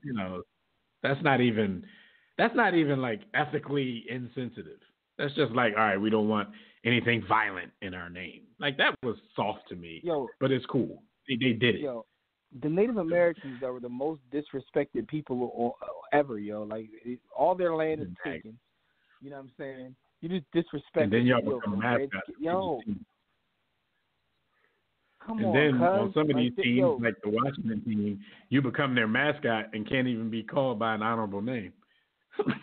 They're not the Washington Natives. And even if they were the Washington Natives, it's still like, don't use my people as your mascot. Like what part do American sports not understand? Just don't use me as your mascot, period. And then we don't have to worry about what you actually call me. So, they need a full makeover. Wasn't nothing worse than Chief Wahoo. And you know what? And it's like they need something they can call them whatever they want to. The Senators, what's relevant to DC? Like, come on, man. Like, that's trash. Like, Congressman. Yeah, like, that's trash, man. All right. So let me give some quick birthday shout-outs because we got a very interesting NBA story that we need to get to. So the birthdays do not have a sponsor. So whoever your creator is or whoever the creator of these people are, that's who their birthday is brought to you by today. So we want to give a shout-out to John David Booty, who turns 34. Alicia Manning, a.k.a. Eli Manning, Elisha. He turns 38 today. Man, one of Eli Manning's, probably one of his greatest friends at this point, just for their little hookup in the Super Bowl, David Tyree. It's crazy because I think we've done this particular day before, and I was like kind of taken aback, like, wow, those dudes got the same birthday, so they can go out and celebrate every year and just have a party at a club that Eli's not going to show up to, and they can play that play over and over on the big screens in the club. But David Tyree turns 39, so he was born the same day as Eli, just a year earlier. A.J. Burnett turns 42. Race car driver Michael Schumacher is 50. Cheryl Miller, the best player in the Miller family, she's 55 today. Jim Everett, ma'am, what was he calling him that had him what was Jim Rome calling Jim Everett that made him jump over the table on him? Y'all don't remember? I don't even remember. He was calling him some variation of a female. He kept calling him Miss, or he kept calling him something. And Jim Everett was like, call me that one more time, and I'm gonna jump over the table. Chris Everett. Oh, he was calling. Yeah. He was calling him. Man, he was killing him. But that's one of the best clips. If you guys haven't seen that clip, look up Jim Everett and Jim Rome on YouTube and watch that clip. Bobby Hull turns 80. Shout out to him. And a nice rest in peace salute to the homie Darren Dalton, a.k.a. Dutch. Part of that 93 Phillies team that we all love even more than the team that actually won it in 2008. He was born January 3rd, 1962, and he died too early, August 6, 2017. Also, RIP to Hank Stram. He was born January 3rd, 1923, and he died July 4th, 2005. It's probably crazy to die on a holiday. He's messing everybody's day up. But shout out to everybody. We'd like to give everybody a nice War Room salute on their birthdays. All right, and before we get into this NBA talk, please check out our website at warroomsports.com. Call in, speak with us about any of today's topics. Dial the Digital Extreme Tech hotline at 323-410-0012.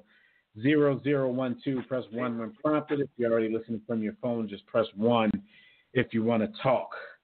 And, Jim, tell everybody who NBA rap is brought to them by, and then I'll get this one call. We got Rob on the line. We get that in real quick before we have our conversation, our GOAT conversation. The NBA Rap is brought to you by Digital Extreme Technologies. Listen, if you need a website, a custom website, stop using those trash Wix sites down with Digital Extreme Technologies and get a custom site. I'm telling you, you won't regret it. Listen, you can go to digitalextremetech.com or call 267-205-4203 and get that custom site. Tell them we sent you, and you get the hookup that way. But it's time to talk about this thing of ours, the National Basketball Association. Yes, sir. And real quick before we get the Players of the Week. Okay. The Players of the Week real quick. I just want to mention the Players of the Week real quick. Yeah. Because we had a lot of conversation on our pages, all of our social media pages this week about who are the top 5 players in the NBA, and both of these guys were mentioned. They were left out of some people's top 5, but they were mentioned a lot. And that is the Greek Freak, Giannis, Kupo, and the Beard. Yeah, that was it. That's my JJ Fad.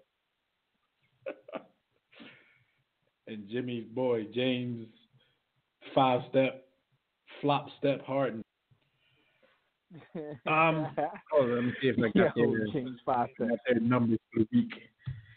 All right, so James Harden flopped his way to a 3-0 record, leading the Rockets to a 3-0 record. He averaged 42.3 points per game, 6.3 assists, 5.7 rebounds, and he did a lot of his damage from the foul line. So shout out to him. Giannis Antetokounmpo, he averaged 30.7 points, 12.7 rebounds, 7 assists, and he also led the Bucks to a 3-0 record. And also the Bucks are atop the Eastern Conference right now. They're leading that conference when, throughout the summer, all anybody wanted to talk about were the Celtics and the Sixers. Celtics being, they already handed the conference to the Celtics. Once the season started, it looked more like Toronto. But Giannis and his boys are, they're trying to let you know that we're going to be around for the long haul. So shout out to these two guys for winning NBA Players of the Week. Giannis the best player in the league, and he don't even know how to play yet. He's still learning. Y'all ever see that little Photoshop picture that's going around of Giannis? And another attempt. And that's the thing. Like this is of no fault of his own, man. Bron is my guy, but Bron fans, his stands, not his fans, but I consider myself a fan. Brian's stands got to chill a little bit. They're trying to make it, it's one of those things like, Jordan played against this guy, and they'll show like Mark Price or somebody small, and then they'll say, but LeBron has to go against these type of guys. And they show Giannis the Kupo with like Hulk Hogan pythons holding two dumbbells in his hand. And like nobody in any thread, I've seen this at least 10 times, and not one person in any of these threads mentioned that there's no way on earth that this dude's arms are this big. They just go with it. Like, yeah. Yo, I'll tell you one thing. Forget their logic, but it is scary when you look at the NBA and you see the cats that's playing now when you got 6'10" point guards. You got Giannis bringing the ball up who's 7 foot. Like, it's getting. I don't know what the league going to look like in 10 years because it's going to be ridiculous. Yeah, because what do they say? What's the cliche? We're playing position basketball right now. The basketball a love story. Like, cats back in the day. I'm not even talking about the 80s and 90s. There was some cats back in the day that'll probably make a lot of these fans out here like, damn, I didn't know dudes had muscles like that back then. Because people think. Oh that, yeah, muscles. It was some cats in the 70s that have stretched these young boys playing now. But the thing is, these young boys are like it's something in the food. Yeah, it's something in the food now. These dudes be jumping out the building, man. Like, come on, man. All these what they call all these unicorns. Yeah. All right, let's go to the phone line. When I was thinking about my top 5, I was like, yo, the reason Steph ain't gonna make my top 5 is because I need all unicorns, dog. I need Giannis. I need KD, who's a 7-footer. I need AD. Like, dudes are just LeBron. Steph's not. These are ridiculous.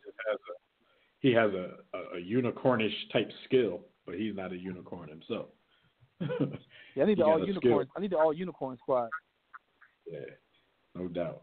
All right, let's go to the phone line real quick because we got a very important conversation that we need to have before we get off air.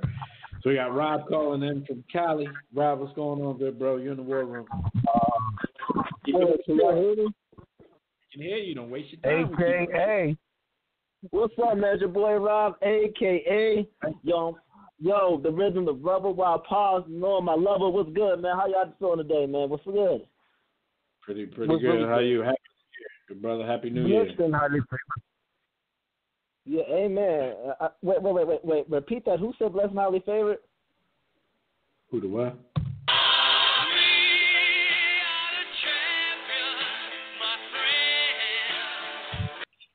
Hey, Rob, the time on that song might be dwindling down, good brother. We might have 3 more days that we can go to that sound bite. So what's up, man? What do you want to talk about real quick? Because we gotta roll out. All right. 3 quick things. One, we'll talk real quick about this Sunday with the Eagles. We'll talk a little basketball real quick. And it's about the community. One, I want to talk about this Sunday with the Eagles. All I gotta say, the Magic Tank is on, man. I don't know. Can y'all hear Rob? Yo, Rob, you being kidnapped? You all right? Yo, you going like in and out, mostly out.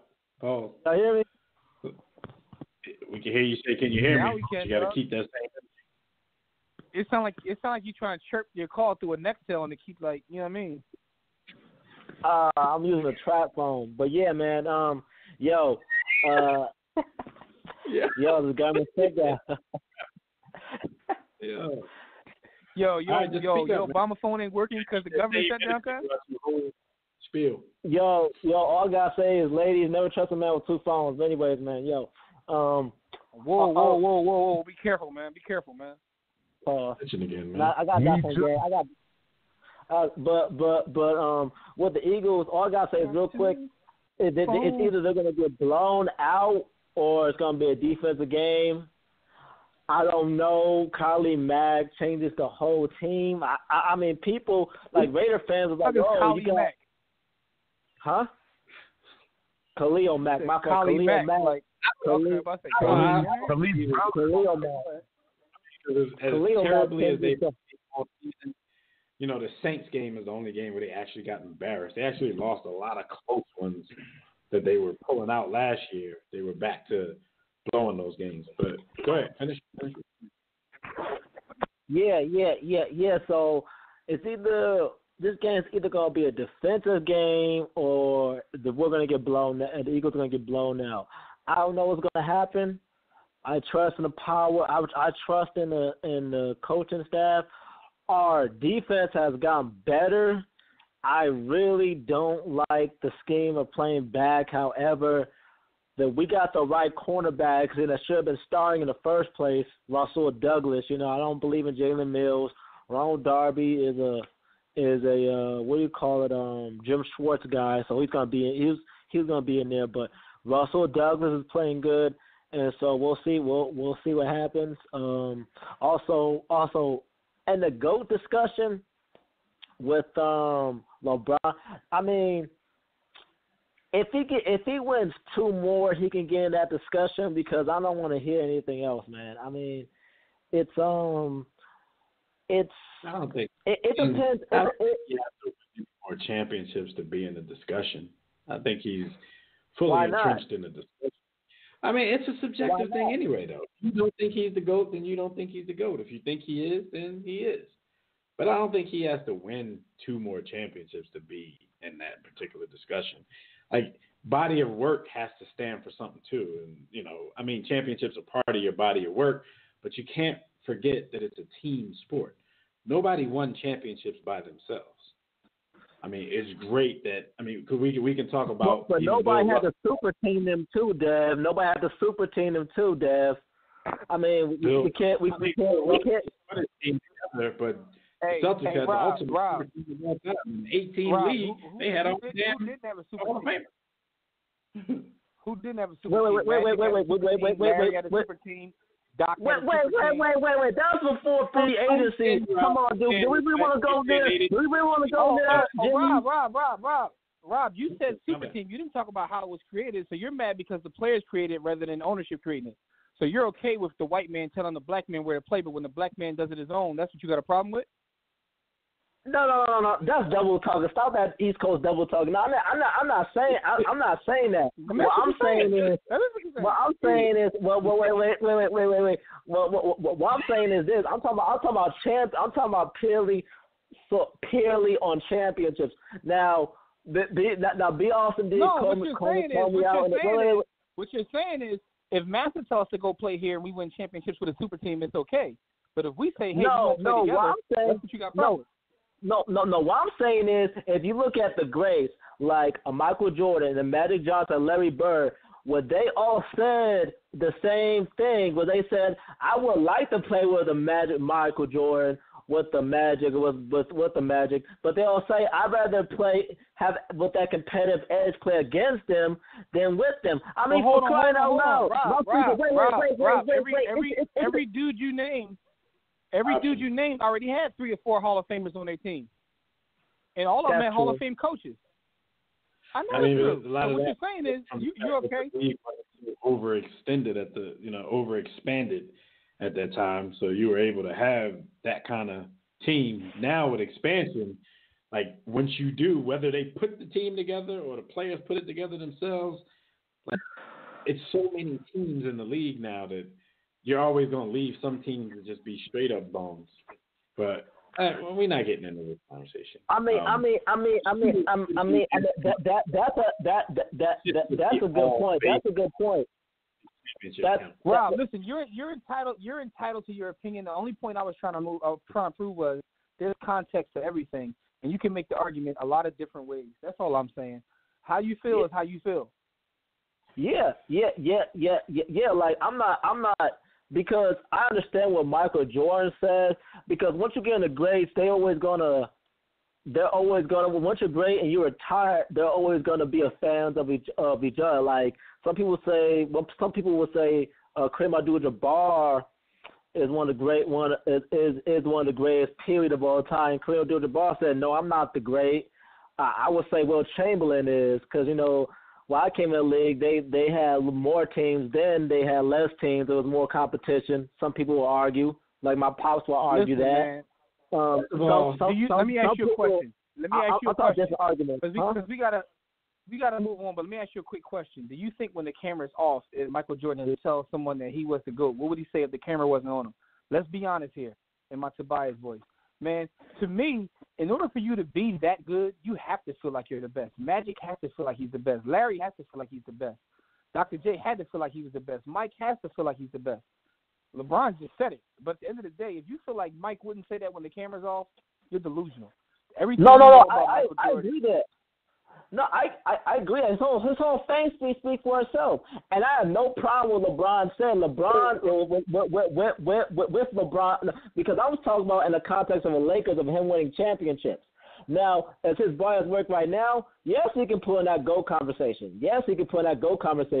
Being a 7-3 win team, and he also saved the talk. Also, he saved us with the talk of this generation, talking about, Stephen Curry. Because if he would have lost that finals, people would have been jocking Stephen Curry so much he wouldn't be able to get his pants on, man. His drawers on, dude. Well, hold on, though. First of all, that was nothing. That's nothing but alpha male talk. B. Austin will tell you right now he's better than half the dudes in the league. B. Austin, and I know for a fact because I know my brother. He'll tell you right now that he's better than most of the dudes in the NBA because that's alpha male talk. That's how us as alpha male talk. There's no reason for J.J. Barea to get paid to play basketball and not me. Exactly. See what I mean? See, I don't even have to. I know what it is. J.J. Barea run a couple miles every day. It's all about being in shape. That's all. I wanna. Okay. Rob, we gotta go before we go. I want to give before we go. We got rolled up.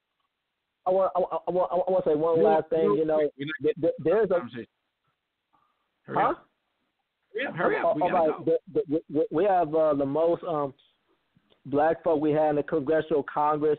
I think in order for us to move forward as a people, we have to hold them accountable. I am for black. I am for black economics. I never said that I wasn't for black economic empowerment. But in order for us to compete against these established white institutions like Apple, like Google, like that, I think you know we need to hold these congressmen accountable to help further these young entrepreneurs and small businesses. You know, it's hard for us to compete against these businesses that's been established for hundreds and some even thousands of years. So all I'll say is for us to hold these congressmen accountable, and just remember, just because not every brother is your brother. Langston Hughes said it best: "Black is beautiful, is ugly too." Hold them accountable. If they're for corporate interests, they're not for you. Okay, that's all I gotta say. God bless y'all. Y'all take care. Happy New Year. New Year. Peace. Robert, he took that left, but I would have felt like a coon to cut him off while he was trying to big up black people like that. Yeah, listen, man.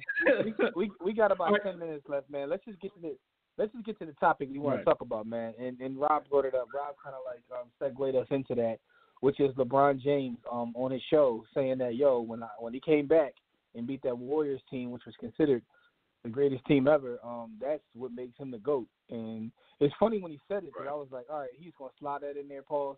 He kept bringing it back up. Oh, yeah, that's why I'm the GOAT. Like, he kept saying that's why I'm the greatest. Like, he said it like 5 times.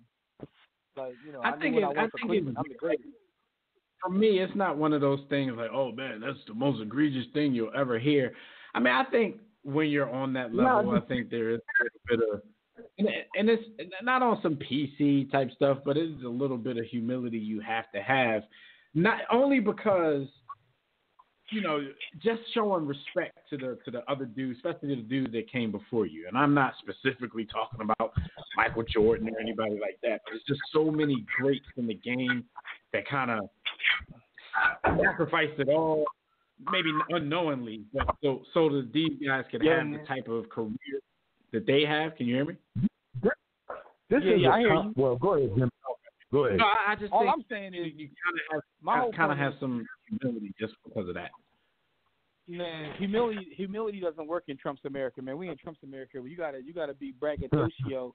And LeBron had his marketing hat on. He was marketing his show because I tell you one thing, that show's been on for a while, and there's been so many clips. I haven't heard anyone even talk about that show until he said that. So LeBron is a businessman that knows how to play hoops. Like hoops is just something he does. He was promoting his show. And that's what it is. But it's also that my new hashtag. That's that alpha male talk. Like I was joking with Rob, but I was serious. I know for a fact B. Austin feel like, yo, he's better than half the league because that's how. And sometimes with LeBron shows, the way they're set up, it's like him and his homies sitting around.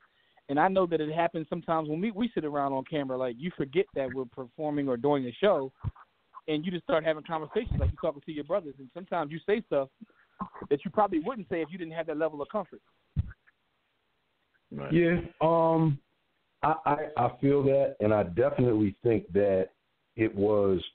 We know LeBron is aware of how to manipulate and work the media. So this statement for me was definitely a media play, but I think it went far beyond.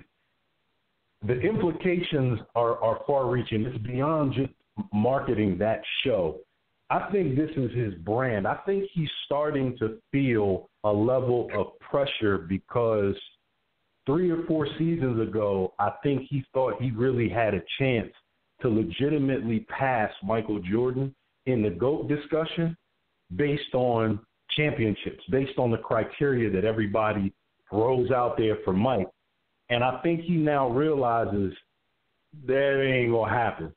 So I got to shoot my shot. I have to use what I have and how I've changed the narrative around the evaluation of the GOAT, which isn't about winning necessarily. It isn't about, competitive greatness. It's about stat accumulation. You had guys like Chris Webber, the ultimate in Wilt or whatever, who was great in and of himself. No disrespect to Wilt, but you have guys that are stat stuffers. And LeBron's greatness is characterized by his stat stuffing. So he's now got to say, hey, I beat that Warriors team one time, and you guys celebrate me because I get, 30, 20, 20, and 20. I think this is about legacy, man. I think that's what it's about. I agree with part of your statement that he's trying to reframe the discussion.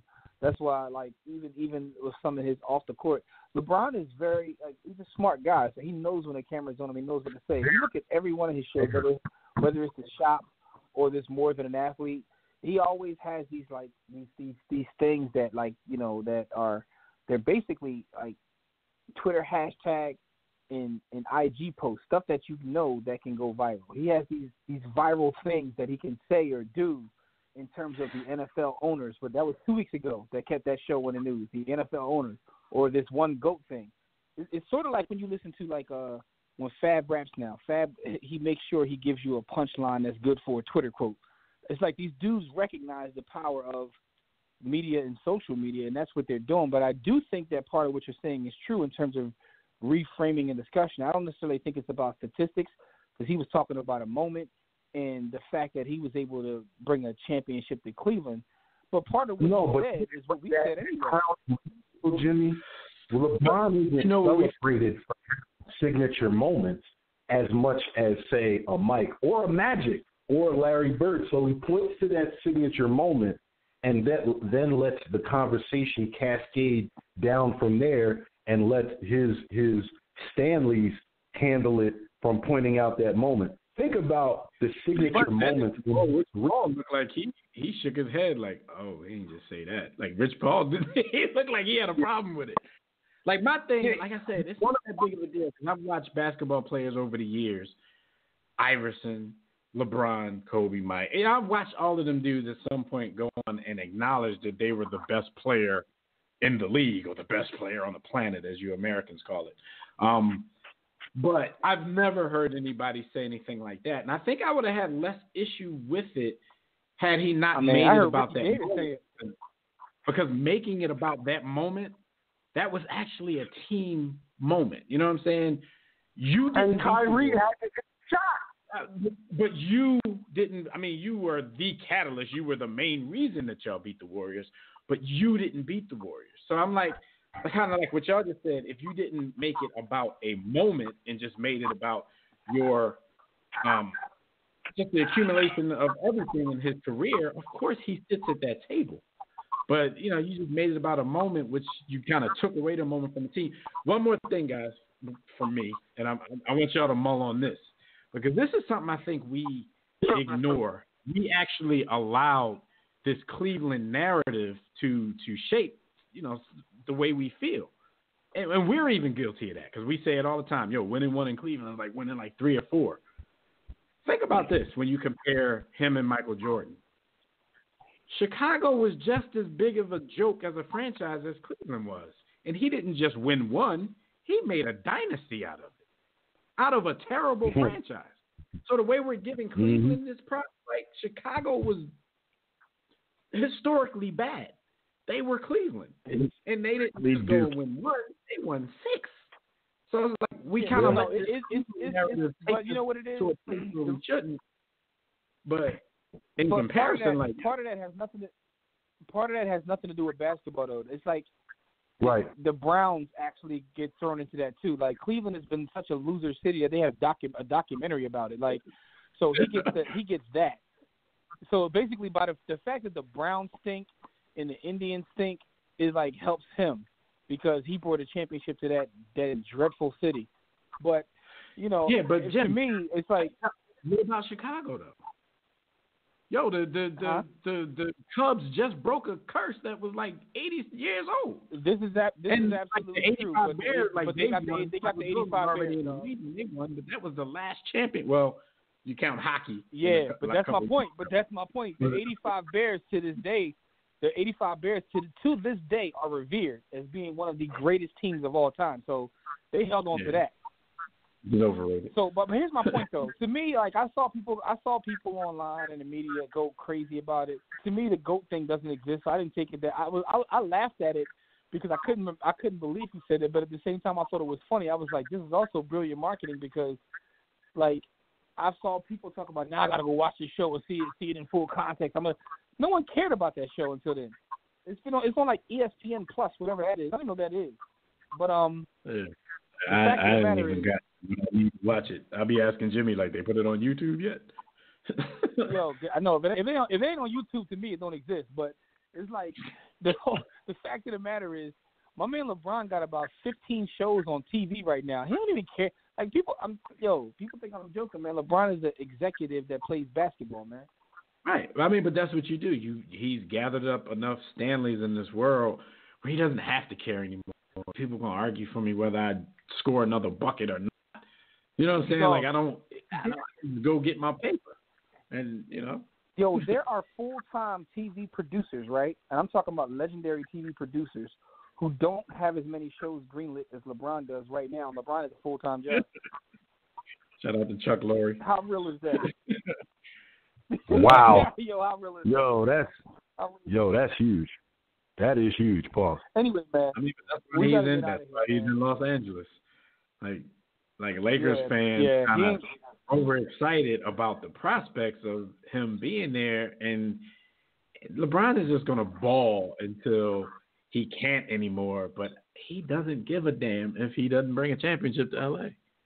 Because it doesn't matter. LeBron is chasing that Billy, dog. He's going to be chasing that Billy. Anyway, man, thank you, brothers. And I heard he's frugal, so he's going to get it. He don't spend like Floyd. You already know. Shout out to everybody, the chat room, Facebook, Twitter, the Game Time app, everywhere. We appreciate all the support. Calls we called in to get through. We appreciate you. Those we didn't get to, we apologize.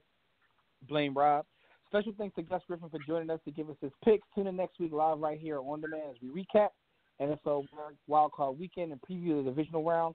We'll also catch you up on everything happening in the NBA and all around the world of sports. So until then, enjoy your Wildcard Weekend. It started next week, and we'll see you right back here. Catch everything we do, social media, all of our content can be found at warroomsports.com. Pick up my book, Sports the Book, at sportsthebook.com, or back at that hub of warroomsports.com. So until next time, everybody, don't accept mediocrity. Be steadfast in the war against ignorance, and we'll see you chunks on top. We are the Go to Sports podcast, though. Yeah, I said it.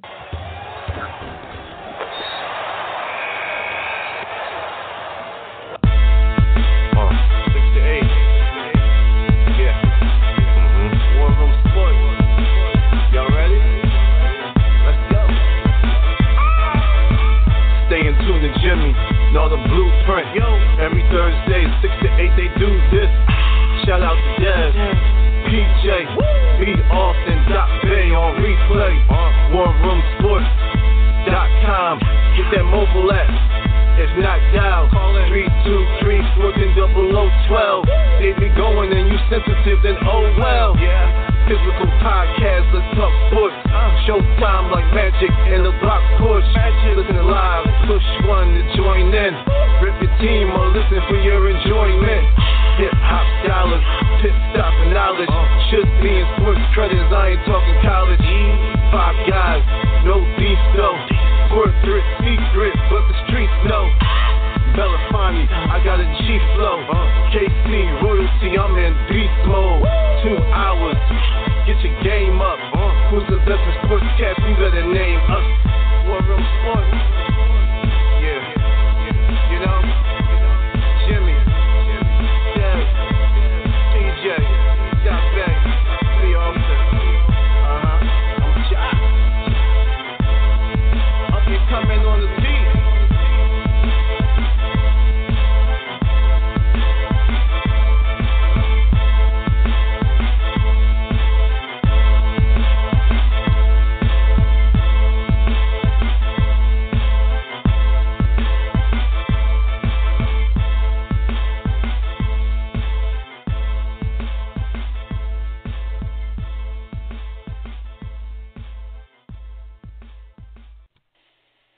I'm different. I just have a different constitution. I have a different brain. I have a different heart. I have a different, I got tiger blood, man. War Room Sports. www.warroomsports.com. What? Ain't no more to it.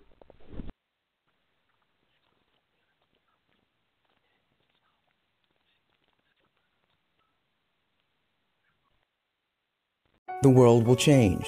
Drexel University is designed to change with it.